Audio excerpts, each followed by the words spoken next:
These are my notes and quotes from Pastor Doug Riggs' message, Prepare a Way for the Lord. Some make the mistake of assuming the account in the early chapters of the book of Genesis is the original creation.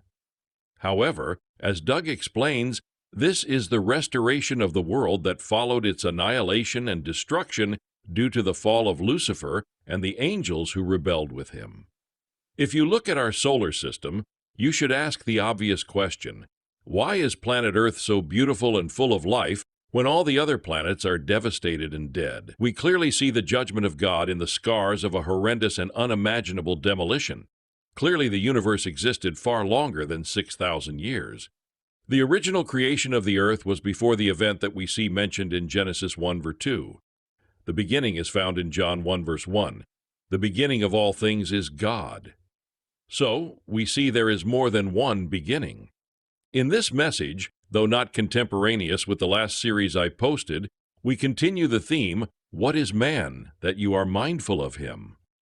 The restored earth is for man, the opportunity for humanity to not only take up residence on this particular planet, but to have dominion over it, to guard it, to populate it, and cultivate it. However, due to the failure of the first Adam, we focus our thoughts on the last Adam, the second man, who will be crowned with glory and honor, and finally presented the legal right to rule and reign over the heavens and the earth.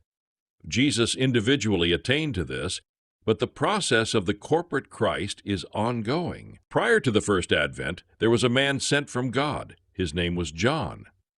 Doug asks the question as to the anticipation of another man prior to the second advent. Where's the man? That man will be a corporate manifestation of the manhood of Christ. We heard all about that in the last series of messages posted. John was a light that bore witness to the coming Christ.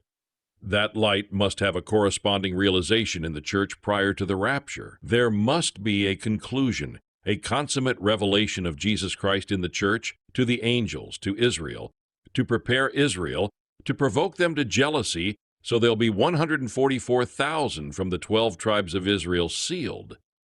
There can be no 144,000 until this testimony is brought to fruition and manifestation upon the earth through the body of Christ. John was the lamp that was burning and shining. You cannot separate grammatically the burning from the shining. Should we expect anything different from what John experienced? For people to see the shining of Jesus in our lives, it requires our burning, being consumed, the crucifixion and reduction of who we are in Adam. This shining is a demonstration of the character of the man. That burning was consuming everything that would be contrary to the character of the man who was a witness. And what is a witness? One who is being consumed and one who is shining. We should contemplate the question, what has to be burned in order that he might shine? He's the light, we're not.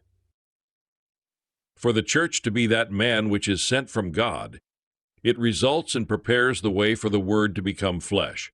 For Jesus Christ, the Word, to become flesh in His church, there's a lot that's going to have to go, a lot of decreasing, a lot of burning, and the day of visitation will be God's means and time in history to bring that to pass. Doug asks a probing question. How could Jesus Christ become the head unless the head of John the Baptist was removed? How does that which represents a witness prepare for the Lord's coming in our generation? God's dealings will be no different with that righteous remnant than it was with John. There's going to be a wilderness period. There's going to be a time of obscurity, unknown to man, but there becomes a time when that witness becomes public, and it's a final confrontation with the established order of religion, the powers of darkness, and that instrument will be sacrificed so that the headship of Jesus Christ can be established. He will lose his head. Whether that's martyrdom, or whether that is anything to do with man being the head, it's going to go. There's only going to be one head at the end. The head of that body is going to be Christ. Wow, I don't want to say too much here, but I believe this speaks to our situation as a local church losing Doug, I believe to martyrdom, and the increasing reality of Jesus Christ becoming the head. Doug challenges the institutional church where people follow men or certain ministries instead of the head of the body, the great shepherd of the sheep. Where do you see in the early church where you have a person standing up and then everyone that is in the congregation of the Lord's people all looking at the back of people's heads once on Sunday. One man who is paid to give the message, and then we don't see each other the rest of the week. That's not the church. Doug concludes this message. There needs to be today a people that will give birth to that which will give God what He requires and what He needs for Jesus Christ to return. There has to be this witness. There has to be that burning and shining lamp. There has to be those who are willing to decrease that He would continue to grow in them, that they would become less and inferior, and decrease so that testimony can come forth and bring this age to its consummation in preparation for the Lord's return. This concludes my sermon notes and quotes from Doug's message. You will find the link to this message here by clicking on the lower left of your screen, and more book ministry to the visually impaired audios at the upper left of your screen.